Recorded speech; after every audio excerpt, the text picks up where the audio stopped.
going on, Jerome's? Sun still came up, and even though the Vikings are allegedly 0-3, here's the thing too. So yeah, the Vikings went 13-4 last year, 11-0 in one-score games, and everyone always had their thumb down on the scale saying, "Hey, this team is just really super lucky." But when the Vikings start 0-3 and every single bounce goes against them, and they're extremely unlucky, they're just a bad team. It's what's called double standard. It's weird. But no crying in the breast milk. Vikings have a chance to save their season, turn it around on Sunday against the Carolina Panthers. But we've got some truths, as it is Tell the Truth Monday. So we got 10 truths about your Minnesota Vikings. Number one, Vikings keep beating themselves. And that's really what it comes down to, man. Whether it's coaching, whether it's execution, whether it's, again, bad luck, bad bounces. Like, how many times does the Caleb Evans, what should have been an interception, how many times does that get turned into a touchdown? Like, what? One time out of 100? Maybe. How many times does the deflection off of Hawkinson... Well, first off, how many times does Hawkinson not catch that ball? How many times does his deflection go into the hands of a defender? All right, so all of those add up, and it's just frustrating, man. But beating themselves, lost a turnover battle again. They're -7 in turnovers this season, and it's beyond frustrating. It is. And also the fact that the Vikings are, 0-3 now in single score games. Every single one of these turnovers matter. And the fact that it keeps happening over and over and over and over again, they're just finding new and creative ways to just give it away now. And that, they got to take a long, hard look in the mirror.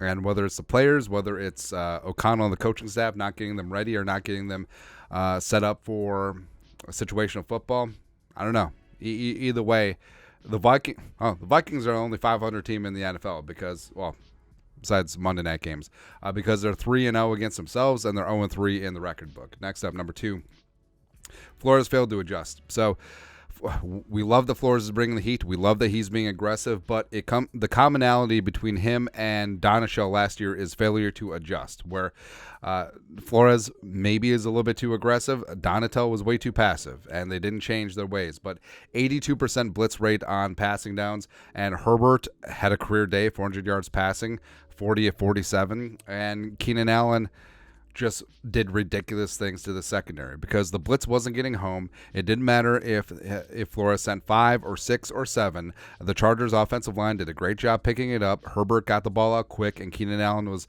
just feasting on the dead zones, and he didn't change. And that's what's frustrating, man. Where if something isn't working, just keep bashing your head against the wall. You got 1 sack. You got 5 quarterback hits. You had maybe 10 pressures. Just rough, man. Just rough. Next up, truth number 3. The red zone offense was a failure. And it was. The Vikings were 1-4 in the red zone. And we pointed this out yesterday. The Vikings had first and goal from the 3, first and goal from the 3, and first and goal from the 6. Those resulted in 3 total points. And it would have been 0 if Madison, if it had been ruled that Madison had fumbled. So that's inexcusable. And that comes down to O'Connell play calling. Again, he's supposed to be the offensive guy. And even going back to last year, short yardage, red zone, a little bit tough, man.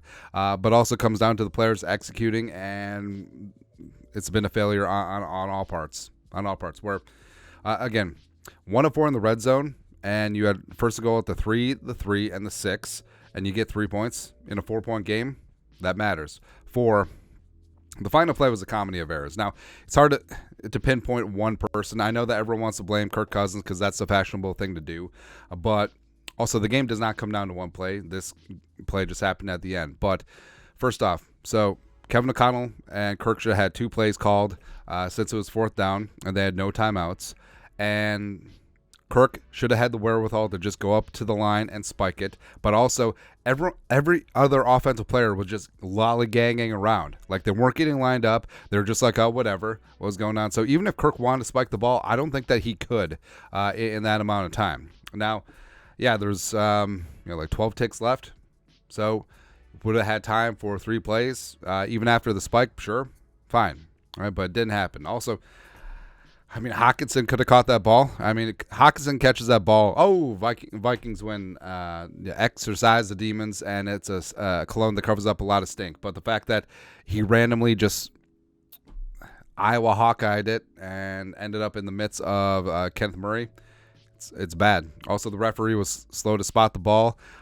Kirk and Kevin O'Connell said that there was an issue with the headset. Also, crowd noise was a factor too. I mean, Vikings fans, I mean, loud and proud. Maybe a little bit inebriated, just celebrating the big fourth down. But you got to quiet down when the offense is operating, man. That's part and parcel of it. Next up, number 5. Bench Ingram, start Reisner. Pretty straightforward. Ed Ingram had 2 sacks, had a penalty, and also one of his pressures allowed, which probably allowed 5, 6, 7 pressures to the Chargers defensive line with Day as well as Tuipulotu, resulted in a Cousins intentional grounding. And if you sign Dalton Reisner and if you don't start him on Sunday, why'd you sign him?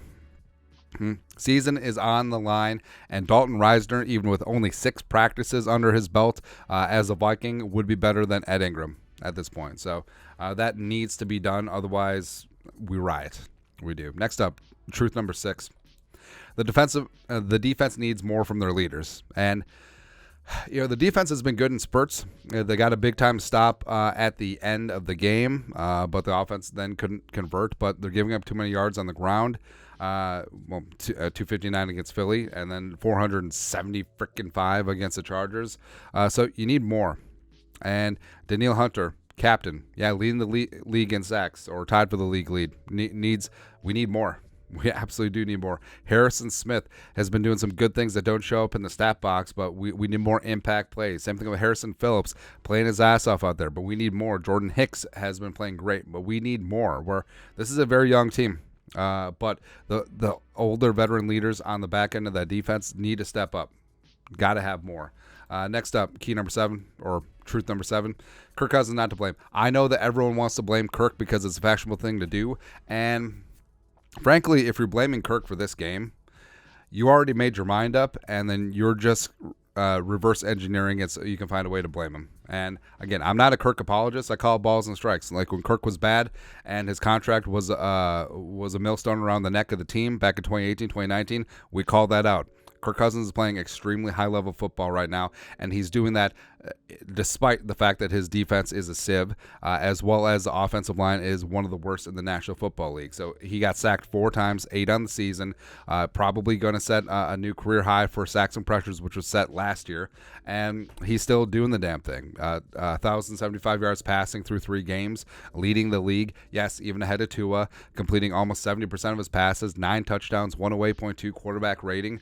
1 interception isn't on him. That's on Hawkinson. And the 3 fumbles were not on him either. And I understand people's like, oh, that's just stuff and stats. That's just blah. What do you want? You have top 5 quarterback play. Would you rather have him play like Justin Fields? Like, is that the answer? Like, so you're actually saying that Kirk Cousins playing quarterback at a high level is actually bad. It's just so stupid. Like, people get stuck in the narratives, and it's so easy to blame the quarterback. It's so easy to blame Kirk because he's been a punching bag his entire career, but he's not the problem right now. The offensive line is the problem with the offense. Defense, whole different can of worms. It is. But no, if the Vikings are going to crawl out of this, they need Kirk to continue playing at a high level. Kevin O'Connell needs to do better at play calling in the red zone, and the offensive line needs to get its ish together. That's it, man. Next up, truth number 8. All Jefferson wants to do is win. So one of the reasons why, my theory, one of the reasons why I think that Jefferson and the Vikings have not agreed on a long-term deal is because Jefferson doesn't know who his quarterback is going to be. And whether it's Kirk, he's a big fan of Kirk. Remember, someone is throwing Jefferson the ball when he's breaking all these records through the first 3 years of his career. He's not throwing it to himself. And JJ doesn't know if Kirk's going to be around for the future, or if the Vikings are going to go all in and find a quarterback for the future. And even if it's Caleb Williams, like, there's still a % chance that he can bust. Like, it's a non-0%. So everything is up in the air right now. So I actually think that JJ isn't inking with the Vikings because the money will be there. I mean, the Vikings are willing to pay. But JJ just wants to win. And I don't know if he thinks that the Vikings are set up to win in the near future right now. And that's the sticking point. right now, right? And you saw like the passion that he had after he caught that 52-yard touchdown because he wants to win. He wants to have big time moments. It's not about his stats. It's not about me. Like this is not a Stephon Diggs situation. He wants to win. And if the Vikings aren't going to be set up to win in these next couple years, maybe he declines the extension. Maybe he just plays out his fifth-year option. Maybe the Vikings tag him a year after that. Or maybe he just requests a trade. That's very tenuous where we're at right now, where you have a future first ballot Hall of Famer and a guy who eventually could be considered the GOAT at the receiver position could want out because all he wants to do is win, and the Vikings aren't doing that right now. Next up, number 9. This is salvageable. And like we said at the jump, last year the Vikings were just lucky when they were winning these close games. But now when the Vikings are getting extremely unlucky and 0-3 in single-score games, they're just bad. They're just bad. But again, the term regression to the mean is talked about a lot. And it mainly is talked about the Vikings coming down from multiple standard deviations away from the mean on the positive end last year. But guess what? That works the other way too. So the Vikings right now are way 2, 3, 4, 5, 7 deviations, standard deviations away from the mean when it comes to turnovers, when it comes to bad luck. But guess what? That regresses back to the mean as well. So eventually they'll have a game where they don't lose the turnover battle. Eventually they'll have a game where they're not 1 of 4 in the red zone. And eventually they'll have a game where they don't give up 475 freaking yards. It's tough, man. But as rough as things have been, the Vikings could easily be 3-0 as it could be 0-3. Right? The Bucs game was winnable. Frankly, the Vikings played a better game than the Eagles that Thursday night. And also, this Chargers game, the Vikings had every opportunity to win, and they didn't take them. And that's tough. It's like you're flipping a coin. It's 50-50, right? Sometimes you lose three times in a row. You call heads. It comes up tails. It's where we're at currently. But the Lions last year started out 1-6. They almost made the playoffs. And now they're America's darling as a right meow, man. And lastly, truth number 10, Sunday is the season. If they start out 0-4, including losing on the road to the similarly 0-3 Carolina Panthers, likely with Andy Dalton under center, likely with Adam Thielen as their wide receiver 1, there's going to be some really tough conversations. And that could be management talking with Kirk Cousins about a potential trade to the Jets, waiving that no-trade clause, potentially trading some other pieces. Danielle Hunter's in the contract year. Obviously, pass rusher is a premium position. Could you get a first rounder for Danielle Hunter right now? I think that you potentially could. Right? I don't want it to come to that, but that's what reality is right now. And yeah, the Vikings have had some very, very bad puck luck, but it is what it is. So Sunday, all the chips are in, and you got one card to come. Like, we going to double up and stay alive in this thing, or are we going to be out? I guess we'll find out.